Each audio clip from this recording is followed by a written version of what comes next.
നമുക്കറിയാം, നമുക്ക് ഗുണ്ടാ നേതാക്കന്മാരെ അറിയാം, നമുക്ക് കണക്ഷൻ ഉണ്ട്.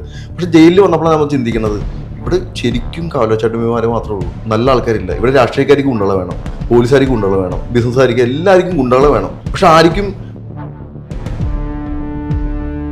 എന്റെ ശത്രുതയുള്ള ആൾക്കാർ അല്ലെങ്കിൽ എന്റെ ശത്രുത മനസ്സിലാക്കിയ ആൾക്കാർ എന്തു പറയും? വളരെ ക്രൂരനായ, ഒരു മനസാക്ഷിയില്ലാത്ത ഒരാളെന്ന് പറയുള്ളൂ. എന്നെ കൊല്ലാൻ, എന്നെ തട്ടാൻ വേണ്ടിയിട്ടും അതേപോലെ നമ്മുടെ ഷാജിസ് കറിയ, കേരളത്തിലെ ഏറ്റവും അധികം പിണറായി വിജയനോട് ഏറ്റുമുട്ടുന്ന രണ്ടുപേരാണ് ഞാനും ഷാജിസ് കറിയ. ഇവർ രണ്ടുപേരെയും കൊല്ലാൻ വേണ്ടി കൊട്ടേഷനുള്ള ആളാണ് മരട് അനീഷ് എന്നാണ്.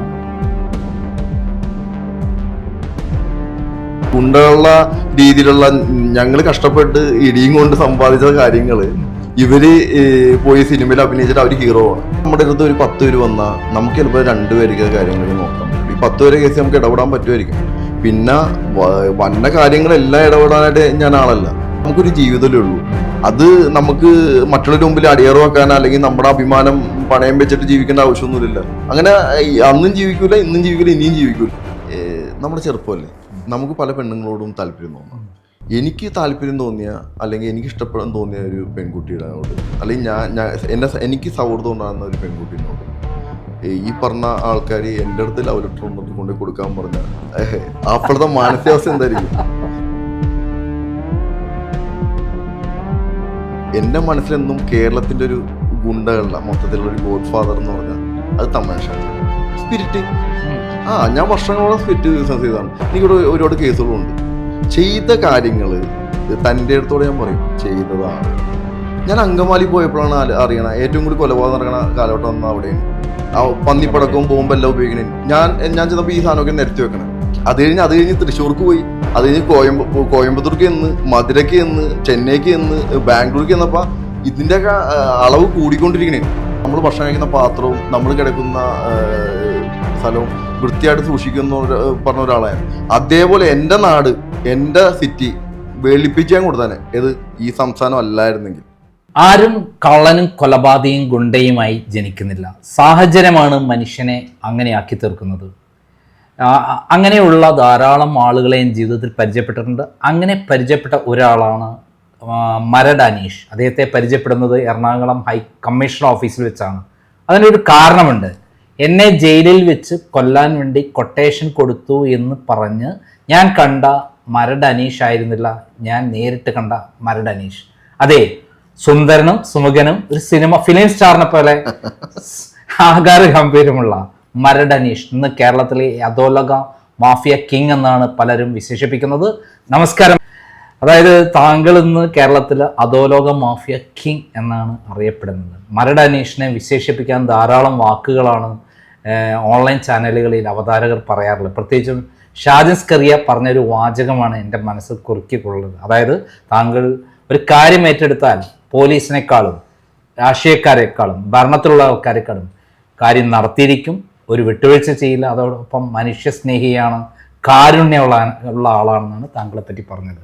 അതോടൊപ്പം പറഞ്ഞത് മരട് അനീഷിന് ധാരാളം ആരാധകരുണ്ട്, ഒരു ഹീറോ ആണെന്നാണ്. എന്താണ് എനിക്ക് പറയാനുള്ളത്? അതിൽ എനിക്ക് ഫസ്റ്റ് തന്നെ പറയാനുള്ളത്, ആ ഗ്യാങ്സ്റ്റർ പൗതി ആ കേരളത്തിൽ നിന്ന് അങ്ങനെ എടുത്തു കളഞ്ഞ് വന്നായിരിക്കും. കാരണം കേരളത്തിൽ എനിക്ക് ആ പദവി വേണ്ട. ഞാൻ കേരളത്തിലെ സാധാരണക്കാരനാണ്. ഇവിടെ അങ്ങനത്തെ ഒരു പരിപാടി ഞാൻ ചെയ്യണില്ല, ഒന്നുമില്ല. പിന്നെ എൻ്റെ ചെയ്തിട്ടില്ലെന്നല്ല, ഇപ്പം ചെയ്യണില്ല, ചെയ്യാൻ താല്പര്യമില്ല. ബാക്കിയുള്ള സംസ്ഥാനങ്ങളിൽ നമുക്കൊന്നും പറയാനില്ല. അത് എങ്ങനെ വേണം ആരും വേണം ചിത്രീകരിച്ചോട്ടെ. പിന്നെ നമ്മൾ ഓരോരുത്തരും ഇടപഴകുന്ന ഓരോ പഴയ കാര്യങ്ങൾ, ഇപ്പോൾ പുതിയതല്ലല്ലോ, പഴയ കാര്യങ്ങളിൽ നമ്മൾ ഓരോരോ വിഷയങ്ങളിൽ ഇടപെട്ടതും ഓരോ കേസുകളെ സംബന്ധിച്ച വാർത്ത വന്നതും അല്ലെങ്കിൽ നമ്മൾ സഹായിച്ചേക്കണം, അല്ലെങ്കിൽ നമ്മുടെ അടുത്ത് ഓരോ വിഷയങ്ങളായിട്ട് വന്ന ആൾക്കാരെ നമ്മളെങ്ങനെ അവരെ പൊതിഞ്ഞ് നിർത്തിയിട്ടുണ്ട്, സേവ് ചെയ്തിട്ടുണ്ട്. ഇതിനെക്കുറിച്ച് അവർ സ്നേഹത്തോടെ പറഞ്ഞ വാക്കുകളാണ് ഈ പടർന്ന് അടുത്ത ആൾക്കാരൊക്കെ ചെയ്യുന്നത്. അപ്പോൾ അങ്ങനെ സോഷ്യൽ മീഡിയ ഇതൊക്കെ എഴുതുന്നേ ഉള്ളൂ. ഇപ്പോൾ എൻ്റെ ശത്രുതയുള്ള ആൾക്കാർ അല്ലെങ്കിൽ എൻ്റെ ശത്രുത മനസ്സിലാക്കിയ ആൾക്കാർ എന്തു പറയും? വളരെ ക്രൂരനായ, ഒരു മനസാക്ഷിയില്ലാത്ത ഒരാളെന്ന് പറയുള്ളൂ. അപ്പോൾ എൻ്റെ ഇഷ്ടവും എൻ്റെ സ്നേഹവും മനസ്സിലാക്കിയ ആൾക്കാർ അത് വിശ്വസിക്കൂ. അവരെന്ത് പറഞ്ഞാൽ അയ്യോ ഞങ്ങളുടെ ചേട്ടൻ ഭയങ്കര സ്നേഹമാണ്, ഇപ്പോൾ ചേട്ടൻ പറഞ്ഞ പോലെ അയാൾ നല്ലൊരു വ്യക്തിയാണ്, നല്ലൊരു മനുഷ്യനാണ് എന്ന് പറയും. പക്ഷെ എൻ്റെ ശത്രു അത് അംഗീകരിക്കുമോ? ശത്രു പറഞ്ഞത് എൻ്റെ മിത്രം അംഗീകരിക്കുമോ? അപ്പോൾ രണ്ടിനും നടുക്കാണ് ഞാൻ നിൽക്കുന്നത്. അപ്പോൾ എൻ്റെ അടുത്ത് വരുന്ന രീതിയിലുള്ള കാര്യങ്ങൾ പോലെ ആയിരിക്കും ആൾക്കാർക്ക് എന്നെ പറ്റി പറയാനും ഉണ്ടാകണം. അതായത് എന്നെ തട്ടാൻ വേണ്ടിയിട്ടും അതേപോലെ നമ്മുടെ ഷാജസ്കറിയെ കേരളത്തിലെ ഏറ്റവും അധികം പിണറായി വിജയനോട് ഏറ്റുമുട്ടുന്ന രണ്ടുപേരാണ് ഞാനും ഷാജസ്കറിയും. ഇവർ രണ്ടുപേരെയും കൊല്ലാൻ വേണ്ടി കൊട്ടേഷനുള്ള ആളാണ് മരട് അനീഷ് എന്നാണ് എന്നോട് പറഞ്ഞത്. വേറെ ആൾക്കാരാണ്. അതേസമയത്ത് ഷാജസ്കറി അത് ഓൾറെഡി ഡിക്ലെയർ ചെയ്തിട്ടുണ്ട്. എന്താണ് അതിനെക്കുറിച്ച് പറയുന്നത്? ഇല്ലില്ല, എനിക്ക് ഈ രണ്ടുപേരുടെയും രീതിയിലുള്ള ഒരു കൊട്ടേഷൻ എനിക്ക് വന്നിട്ടില്ല. അതിനുള്ള ആ രീതിയിൽ നിങ്ങൾ ഉദ്ദേശിക്കുന്ന കണക്ഷൻ എനിക്ക് ഇല്ല. എന്നാലും ഈ നിങ്ങൾ രണ്ടുപേരെയും ഫോളോ ചെയ്യുന്ന വ്യക്തിയും കൂടെയാണ് ഞാൻ. ഇത് ഈ വാർത്തയൊക്കെ വരുമ്പോൾ രണ്ടുപേരും ഞാൻ ഫോളോ ചെയ്യുന്ന ആൾക്കാരാണ്. ഈ ഞാൻ ഒളിവിൽ വയ്ക്കുന്ന സമയത്താണെങ്കിൽ നിങ്ങൾ രണ്ടുപേരും ന്യൂസ് ഞാൻ കാണാറുണ്ട്. കാരണം എന്നെ സംബന്ധിച്ച് ഇപ്പോൾ പുകഴ്ത്തി പറഞ്ഞൊന്നുമല്ലട്ടാ, എല്ലാ കാര്യം മൊത്തമൊക്കെ പറഞ്ഞ ആളാണ്. നമുക്ക് ആണുങ്ങളെയും ചങ്കൂറ്റുള്ള ആൾക്കാരെയും എല്ലാവർക്കും ഇഷ്ടമാണ്. ചങ്കൂറ്റുള്ള ആൾക്കാരെ എല്ലാവർക്കും ഇഷ്ടപ്പെടും. അപ്പോൾ നമ്മളെപ്പോലത്തെ ആൾക്കാരെ കാണുമ്പോൾ നമ്മൾ ശ്രദ്ധിക്കും, നമ്മൾ അവരെ ഫോളോ ചെയ്തുകൊണ്ടിരിക്കും. അങ്ങനത്തെ രണ്ട് വ്യക്തികൾ, കുറേ വ്യക്തികളിൽ രണ്ട് വ്യക്തിയാണ് നിങ്ങൾ. അപ്പോൾ ഇത് കേട്ടപ്പോൾ ഞാൻ അകത്തിറങ്ങുമ്പോഴാണ് ഞാൻ സാജൻ്റെ ആ ന്യൂസ് കാണുന്നത്. അപ്പോൾ സത്യം പറഞ്ഞാൽ ആദ്യമേ എന്നെ കുറച്ച് വലിച്ചു കീറി, പിന്നെ ഒന്ന് എന്നെ സൂചിപ്പിച്ച് എങ്ങനെ പോയത്. പക്ഷെ എന്നെ സംബന്ധിച്ച് എനിക്ക് ആ വ്യക്തിയോട് ഭയങ്കര നന്ദിയും സ്നേഹമുള്ളൂ. കാരണം വെച്ചാൽ ഞാൻ ഇപ്പോഴും ഞാൻ ആഗ്രഹിക്കും എനിക്കൊന്ന് സംസാരിക്കണം എന്നുള്ളൊരു ഇതാണ്. കാരണം ഇന്റർവ്യൂ എടുക്കണം എന്ന് അദ്ദേഹം ആഗ്രഹിക്കുന്നുണ്ടെന്ന് പറഞ്ഞു. അതെ, അത് അയാളുടെയൊക്കെ പുള്ളിയുടെ നല്ല മനസ്സിന് വെറുതെ പറഞ്ഞല്ലേ എന്ന സംഭവം വേറൊന്നുമല്ല. ആ സമയത്ത് പുള്ളി എന്നെപ്പറ്റി കുറച്ച് മോശമായിട്ട് നന്നായിട്ട് പറഞ്ഞെങ്കിലും ഞാൻ ആ മാനസികാവസ്ഥയിൽ എനിക്കത് കേൾക്കുമ്പോൾ എനിക്ക് സത്യം പറഞ്ഞാൽ ഭയങ്കര ഒരു സന്തോഷം തോന്നി.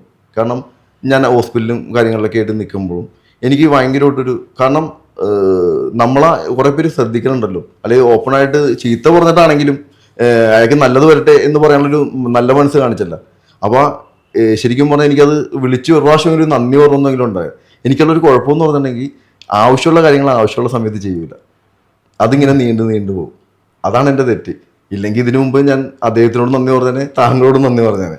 എന്തായാലും താങ്കൾ ഇന്ന് ഒരു ഹീറോ പരിവേഷമുള്ള ആളാണ്. ഗുണ്ടകൾ എന്ന് പറയുന്ന ഒരു അർത്ഥത്തിലാണല്ലോ ആ ഹീറോ പരിവേഷം വരുന്നത്.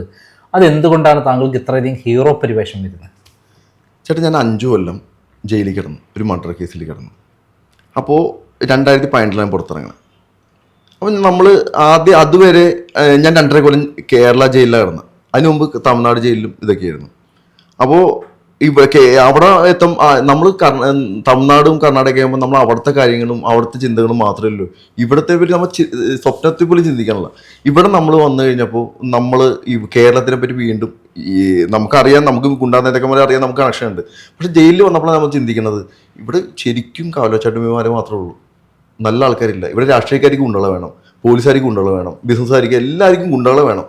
പക്ഷെ ആർക്കും പബ്ലിക്കായിട്ട് ഞങ്ങളുടെ സുഹൃത്താണ്, അല്ലെങ്കിൽ ഒരു ഫംഗ്ഷൻ, ഇപ്പോൾ ചേട്ടൻ്റെ മോളുടെ കല്യാണത്തിന് എന്നെ വിളിച്ചാൽ ചേട്ടൻ ചിലപ്പോൾ അപ്പുറത്തെ ഏതെങ്കിലും റൂമിൽ കുറേ കുപ്പിയും കാര്യങ്ങളും നിരത്തി വെച്ചിട്ട് അവിടെ ഇരുന്നോളാൻ പറയും. ഫംഗ്ഷന് വരാൻ സമ്മതിക്കില്ല, എന്തെങ്കിലും വിഷയം ഉണ്ടായാലെന്ന പേടിയാണ്.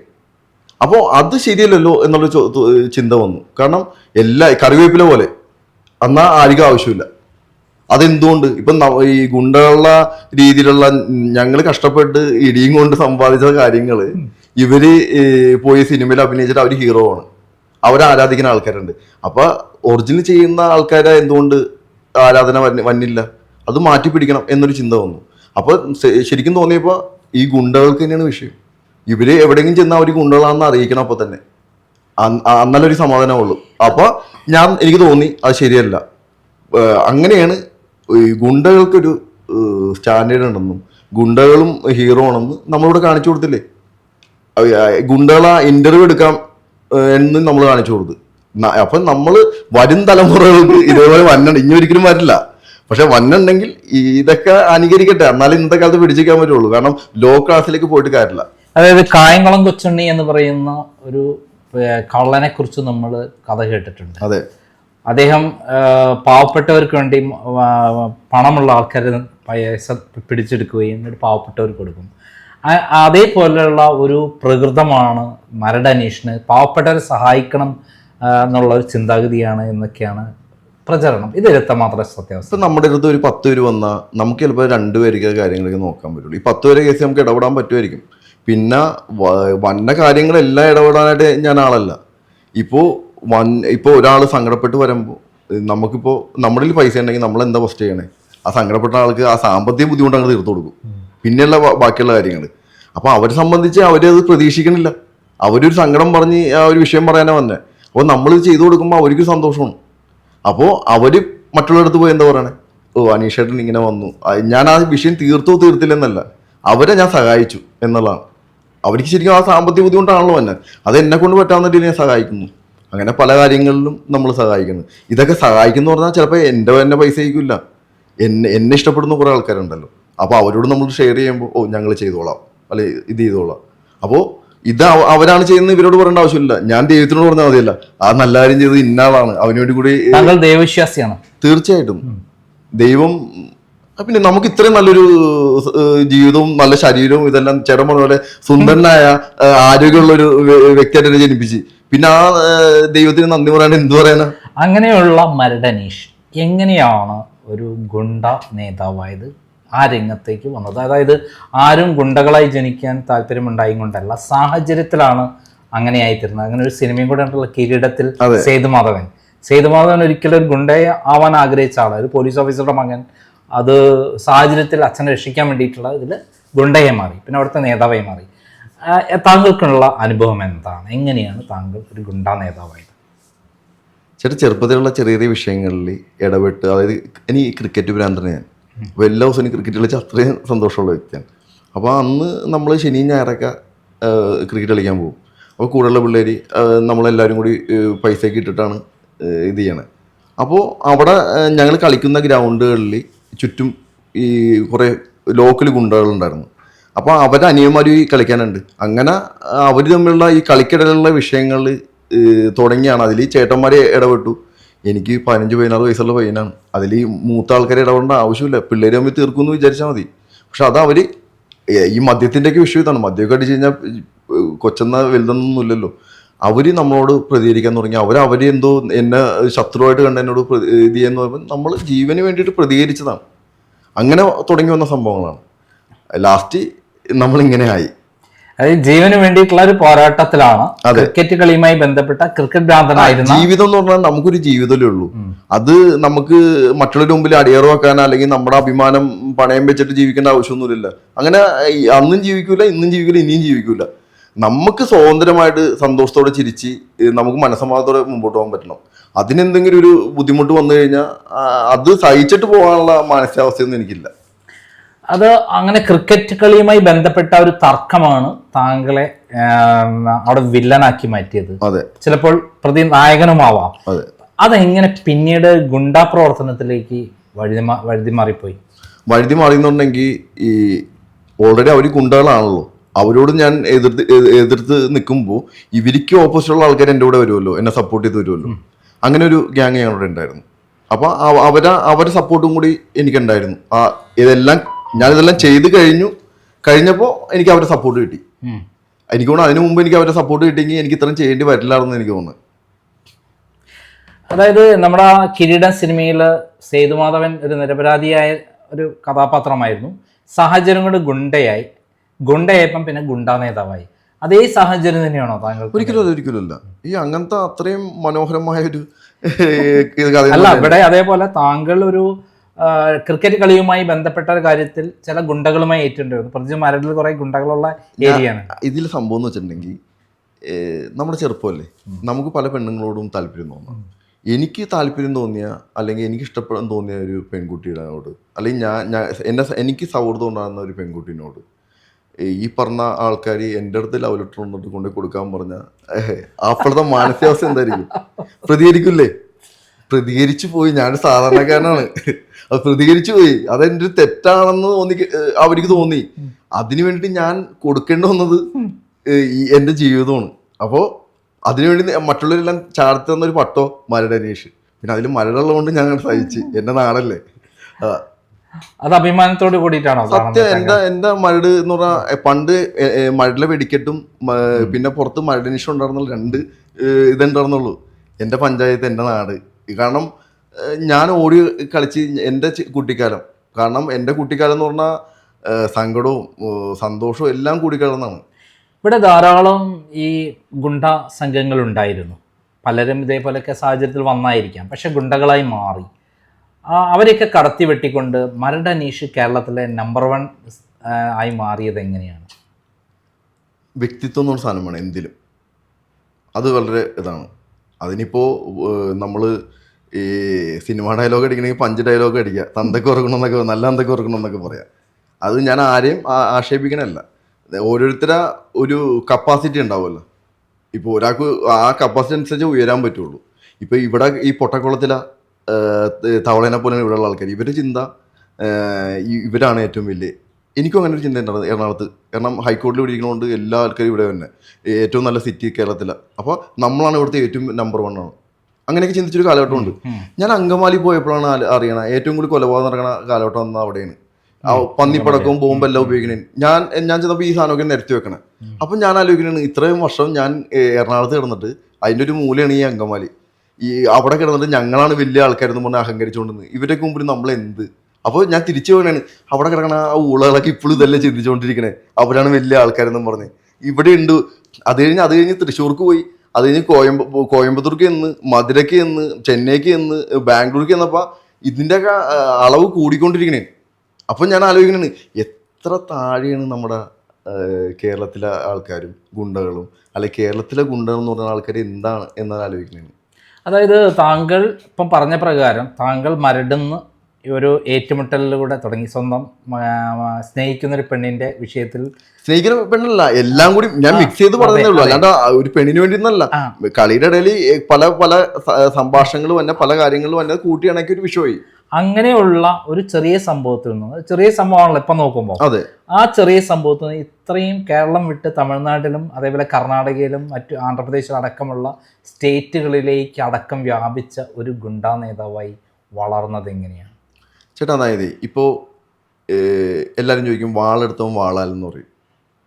എല്ലാ ഒരു ഇത് വന്നാലും ഗുണ്ടകളൊരു ഇത് വന്നാലും താഴത്ത് ആ വാളെടുത്തവൻ വാളാൻ അവൻ അങ്ങനെ പോവുള്ളൂ. അത് എന്തുകൊണ്ടാണെന്ന് ചിന്തിച്ചിട്ടുണ്ട്. അതായത് എല്ലാ ഫീൽഡിലും ഒരു ടേണിംഗ് പോയിന്റ് ഉണ്ട്. അവിടെ കറക്റ്റായിട്ട് നമ്മൾ ചേഞ്ച് ചെയ്തുകൊണ്ടിരിക്കണം. ഇപ്പം നമ്മളൊരു വണ്ടി ഓടിക്കുന്നത് തന്നെ 5 ഗിയറുള്ള 6 ഗിയറാണെങ്കിൽ ആ ടൈമിന് ആ സ്പീഡിനനുസരിച്ച് ആ ഗിയർ മാറ്റിയാലേ മുമ്പോട്ട് പോവുള്ളൂ. ഇല്ലെങ്കിൽ ആ വണ്ടിയും കംപ്ലൈൻ്റ് ആവും, നമുക്ക് സുഖകരമായിട്ട് യാത്ര നഷ്ടപ്പെടും. അപ്പോൾ നമ്മൾ ആദ്യം തന്നെ ഞാൻ ചിന്തിച്ചത് ഈ ലോക്കൽ ആൾക്കാരാണെങ്കിൽ ഇവിടെ പിടിച്ചു പറിച്ചും, അല്ലെ പിടിച്ചു പറിച്ചെന്ന് പറഞ്ഞാൽ ആൾക്കാരെ പേടിപ്പിച്ച് പൈസ എത്ര നാൾ വാങ്ങും. അപ്പോൾ ഞാൻ നമ്മൾ ഗുണ്ട ആയിക്കോട്ടെ, ഗ്യാങ്സ്റ്റർ ആയിക്കോട്ടെ, ആരായിക്കോട്ടെ, നമുക്കൊരു വരുമാനം വേണം. അതാണ് നമ്മുടെ മെയിൻ കാര്യം. വരുമാനം ഉണ്ടെങ്കിൽ നമുക്ക് ആരോട് മുഖത്ത് നോക്കി സംസാരിക്കുക. നമുക്കൊരു വക്കീൽ ഫീസ് കൊടുക്കണമെങ്കിലും ആരും കയ്യിൽ നിന്ന് കിട്ടണ്ട, നമ്മുടെ കയ്യിൽ നിന്ന് എടുത്ത് കൊടുക്കാം. ഏത് ഇഷ്ടമുള്ള വക്കീലിനെ നമുക്ക് വെക്കാം, അല്ലെങ്കിൽ ആർക്ക് വേണ്ടി നമുക്ക് പൈസ കൊടുക്കാം. അപ്പോൾ അതിന് ഞാൻ ബിസിനസ് ചെയ്യാൻ തുടങ്ങി. എനിക്ക് കിട്ടിയ പൈസകൾ ഞാൻ ബിസിനസ് ചെയ്യാൻ തുടങ്ങിയപ്പോഴാണ് എനിക്ക് ഈ കണക്ഷൻ. സ്പിരിറ്റ്. ഞാൻ വർഷങ്ങളോളം സ്പിരിറ്റ് ബിസിനസ് ചെയ്തതാണ്. എനിക്കിവിടെ ഒരുപാട് കേസുകളുണ്ട്. ചെയ്ത കാര്യങ്ങൾ തൻ്റെ അടുത്തോടെ ഞാൻ പറയും ചെയ്തതാണ്. ചെയ്യാത്ത കാര്യങ്ങൾ അതേപോലെ എനിക്ക് പറയാനല്ല, ചെയ്തിട്ടില്ല. അല്ലാണ്ട് ന്യൂട്ടടിച്ചു പോണ പരിപാടിയൊന്നും എനിക്കില്ല. അതായത് നമ്മൾ തൻ്റെ അടുത്തോടുകൂടി ഏത് കാര്യമാണെങ്കിലും സത്യസന്ധമായി പറയും. ഇപ്പൊ ചേട്ടൻ്റെ അടുത്ത് വന്നിട്ട് ഞാനിപ്പോൾ എന്നെ ഒരു ഉദ്യോഗസ്ഥൻ വിളിപ്പിക്കുന്നു ഇതേപോലെ, അല്ലെങ്കിൽ അപ്പോൾ ആ പുള്ളിനോട് ഞാൻ പറഞ്ഞു അയ്യോ ഞാൻ ചെയ്തിട്ടില്ല സാറേ, അങ്ങനെ ഞാൻ കാലും കൈയും പിടിച്ചു പോന്നിട്ട് നാളെ പുള്ളി എന്നെ വിളിപ്പിക്കുമ്പോൾ നീ ഇതൊക്കെ ചെയ്തെന്ന് പറഞ്ഞ് തെളിവ് വെച്ചാൽ അവിടെ അനീഷ് എന്നുള്ള വ്യക്തി എന്തായി? എൻ്റെ വ്യക്തിത്വമാണ്. അതിനെക്കാട്ട് നല്ലത് എന്ത് ഫേസ് ചെയ്യാൻ തയ്യാറാണ്. ഞാൻ സത്യം പറഞ്ഞിട്ടല്ലേ പോന്നെ, ഞാൻ ചെയ്തിട്ടുണ്ട്. അതിലെന്ത് ഫേസ് ചെയ്യാൻ ഞാൻ തയ്യാറാണ്. കാരണം ഞാൻ സത്യസന്ധമായിട്ട് വന്ന് കാര്യം അവതരിപ്പിച്ചു. തെറ്റ് പറ്റിപ്പോൾ അല്ലെങ്കിൽ ഇങ്ങനെയാണ് ഞാൻ ഇത് ചെയ്തിട്ടുണ്ട്, ഞാൻ നേരത്തെ ചെയ്തിട്ടുണ്ട്, ഇപ്പം ഞാൻ ചെയ്യാനുള്ള ഇപ്പോൾ ചെയ്യണമെന്നും പറയും. അപ്പം ഞാൻ 2011 വരെ ഈ പരിപാടിയൊക്കെ ചെയ്താൽ എനിക്ക് കേസും ഉണ്ട്, കാര്യങ്ങളുണ്ട്. ആവശ്യത്തിൽക്കൂടെ എനിക്ക് പൈസയും ഞാൻ സമ്പാദിച്ചിട്ടുണ്ട്. 20 വർഷം മുമ്പാണ് തോന്നുന്നു താങ്കൾ ഈ രംഗത്തേക്ക് എത്തിപ്പെട്ടത്. തീർത്തും സാഹചര്യം കൊണ്ടാണ് എത്തിപ്പെട്ടത്. ആ സമയത്ത് ഇവിടുത്തെ ഏറ്റവും സൂപ്പർ വില്ലന്മാരായിട്ടുള്ള ആളുകൾ തമനൻ ഷാജിയെ പോലുള്ള ആളുകളാണ് എന്നാണ് ഞാൻ മനസ്സിലാക്കി. നിങ്ങൾക്ക് ചിലപ്പോൾ അവരൊക്കെ വില്ലന്മാരായിരിക്കും. ഞാൻ വില്ലന്മാരാണെന്ന് ഞാൻ പറഞ്ഞിട്ടില്ല. ഞാൻ ഈ ഗുണ്ടകൾ ആരും തന്നെ മോശക്കാരാണെന്ന് പറയാത്ത ഒരാളാണ്. അല്ല, എന്നെ സംബന്ധിച്ച് കാരണം ഗുണ്ടകൾ എന്ന് പറയുന്ന ഒരു സാധനം ഉണ്ടാവുന്നതൊക്കെ സാഹചര്യമാണ്. മനുഷ്യനെ ആരും ഒരു ഗുണ്ടയാക്കി മാറ്റുന്നില്ല എന്ന് ചിന്തിക്കുന്ന ഒരാളാണ് ഞാൻ. അല്ല, എൻ്റെ ശരി തന്നെയാണ്. വളരെ കറക്റ്റാണ്. എന്നെ സംബന്ധിച്ച് ഈ 2 വ്യക്തികൾ അന്നും ഹീറോണ്, ഇന്ന് ഹീറോണ്. ഇന്ന് ഞാൻ ഹീറോ എന്ന് പറഞ്ഞ കാര്യം എന്ന് വെച്ചിട്ടുണ്ടെങ്കിൽ ചിലപ്പോൾ അവരെക്കാട്ടും ഒരുപാട് വളർന്നിട്ടുണ്ടാവും ഞാൻ. പക്ഷേ എൻ്റെ മനസ്സിലെന്നും കേരളത്തിൻ്റെ ഒരു ഗുണ്ടകളുടെ മൊത്തത്തിലുള്ള ഒരു ഗോഡ് ഫാദർ എന്ന് പറഞ്ഞാൽ അത് തമ്മൻ ഷാജി. അതിലൊരു മാറ്റവും ഇല്ല. അതെന്തുകൊണ്ടാണ് തമ്മൻ ഷാജിനെ ഗോഡ് ഫാദറായി കാണുന്നത്? ചേട്ടാ, അതായത് എൻ്റെയൊക്കെ ചെറുപ്പത്തിൽ ഞാൻ ഈ തമിഴ്നാട്, കർണാടക എവിടെ പോകുമ്പോഴും അല്ലെങ്കിൽ അവിടുത്തെ ജയിലുകളിൽ കിടക്കുമ്പോഴും കേരളത്തിലാണ് എറണാകുളം എന്ന് പറയുമ്പോൾ നമ്മളോട് ഫസ്റ്റ് ചോദിക്കുന്ന ചോദ്യമുണ്ട്, തമ്മൻ ഷാജിനെ അറിയോ, തമ്മൻ ഷാജിയുടെ ഗ്യാങ്ങിലുള്ളതാണോ എന്ന്. അപ്പോൾ അത്ര നെറ്റ്വർക്ക് വിളിക്കണ്ടായിരുന്നു. അപ്പോൾ അതേപോലെ പുള്ളിയുടെ കൂടെയുള്ള ഇവിടെ ഈ സിറ്റിയിൽ, ഈ നമ്മുടെ എറണാകുളം സിറ്റിയിൽ പുള്ളിനെ പോലെ ഇവിടെ ഗുണ്ടായിസം കാണിച്ച് സിറ്റി കൈക്കുള്ളിൽ വെച്ച് പ്രവർത്തിച്ച വേറെ ആരാളുള്ളത്? അത് ആ കാലഘട്ടം കൂടിയാണ്, ഒരു കാലഘട്ടം. അപ്പോൾ അയാളെ ഞാൻ വ്യക്തമായിട്ട് പറയും ഗോഡ് ഫാദർ. സുരേഷ് ഏട്ടനാ, വിട്ടിൽ സുരേഷ് ഏട്ടൻ. പുള്ളീനെ സംബന്ധിച്ചെന്ന് പറഞ്ഞെങ്കിൽ പുള്ളിയുടെ ഞങ്ങൾക്ക് ഒരുമിച്ച് കേസൊക്കെ ഉണ്ട്. പുള്ളിയുടെ ഞാൻ പറയുമ്പോൾ പുള്ളി പേരെടുത്തേക്കണേ, എനിക്കൊന്ന് 15 വയസ്സേ ഉള്ളൂ. അപ്പോൾ ഞാൻ പുള്ളിനൊക്കെ ഭയങ്കര ഇത് ഈ ഫീൽഡിലേക്കായി, നമ്മളിങ്ങനത്തെ ഒരു പേരായി. അപ്പോൾ ആ സമയത്ത് പിന്നെ ഇതിനെപ്പറ്റി ചിന്തയല്ലേ ഉള്ളൂ. അപ്പോൾ വിട്ടിൽ സുരേഷിനൊക്കെ കാണുമ്പോൾ തൊട്ടടുത്തൊക്കെ ഇരിക്കുമ്പോഴേ നമുക്ക് ഭയങ്കര ആരാധനയാണെന്ന്. ഇത് അടിപൊളി, അങ്ങനെയാണ് ഇങ്ങനെയാണ്. നമ്മൾ മറ്റുള്ളവരൊക്കെ പറയും ഞാൻ സുരേഷിനെ കണ്ട് അങ്ങനെയുണ്ട് ഇങ്ങനെയുണ്ട്. അപ്പോൾ ആ ആരാധന ഉള്ളൊരു തോന്നിയ ആളോട് നമുക്ക് പിന്നീട് മാറ്റേണ്ട ആവശ്യമില്ല. അങ്ങനത്തെ പ്രവൃത്തികൾ അവർ ചെയ്തിട്ടില്ല. ഇന്ന് അവർ രണ്ടുപേരും എൻ്റെ ഹീറോ എന്ന് ഞാൻ പറയണത്, ഞാൻ നോക്കിയിട്ട് അവർ രണ്ടുപേരുമാണ് എനിക്ക് തോന്നുന്നു ഈ സിറ്റിയിൽ ഡ്രഗ് ചെയ്യാത്തത്. അപ്പോൾ അത് അവർ എൻ്റെ ചെറുപ്പത്തിലെ 2 ഹീറോ ഇന്നും എൻ്റെ ഹീറോ എന്ന് എനിക്ക് തർപ്പിച്ച് പറയാൻ പറ്റും. അപ്പോൾ താങ്കൾ ഡ്രഗ് മാഫിയക്കെതിരാണ്? തീർച്ചയായിട്ടും. എന്തുകൊണ്ടാണ് താങ്കൾ ഈ ഗുണ്ടാരംഗത്തെ വന്നിട്ട് ഇങ്ങനെ ഒരു സമീപനം എടുക്കാൻ കാരണം? ചേട്ടാ, ഞാൻ സ്പിരിറ്റ് ചെയ്തുകൊണ്ട സമയത്ത് എന്നോട് ഇതേപോലെ ഒരുപാട് ആൾക്കാർ വരും, ഈ തമിഴ്നാട് ലോബിയും അല്ലെങ്കിൽ എന്ന് പറയും, ഈ ഇത്രയും കയറ്റുന്ന സ്ഥലത്ത് ഇതിൻ്റെ പാതി കഞ്ചാവ് കയറ്റിയാൽ മതി, ഇതിനും ഡബിൾ ലാഭം കിട്ടൂല എന്ന് പറയും. ഇത് ആ കാലഘട്ടത്തിലാണ്. അന്ന് ഞാൻ പറയും എനിക്ക് ഈ കിട്ടിയ ലാഭം മതി, എനിക്ക് ആ ലാഭം വേണ്ട എന്ന് പറഞ്ഞു. അപ്പം ആ ചിന്ത തന്നെ ഇപ്പോഴും എനിക്ക്. അപ്പോൾ ഞാൻ ചേട്ടാ, ഈ ഡ്രഗ് എന്ന് പറയുന്ന ഒരു ലൈഫ് നശിപ്പിച്ച കാര്യമാണ്. കഞ്ചാവ് അടിക്കണ പോലെയൊന്നും അല്ല മറ്റുള്ള ഡ്രഗ്, സിന്തറ്റിക് ഡ്രഗിനെ കുറിച്ച് താങ്കൾ പഠിച്ചിട്ടുള്ള കാര്യം? പിന്നെ തീർച്ചയായിട്ടും. കാരണം നമ്മൾ ഏറ്റവും കൂടുതൽ സങ്കടപ്പെടുന്ന ഒരു അവസ്ഥയാണ്. കാരണം ഈ കേരളമല്ല വേറെ ഏത് സംസ്ഥാനമായിരുന്നെങ്കിലും ഉണ്ടല്ലോ ചേട്ടാ, ഇപ്പം നമ്മൾ ഭക്ഷണം കഴിക്കുന്ന പാത്രവും നമ്മൾ കിടക്കുന്ന സ്ഥലവും വൃത്തിയായിട്ട് സൂക്ഷിക്കുന്ന പറഞ്ഞ ഒരാളാണ്.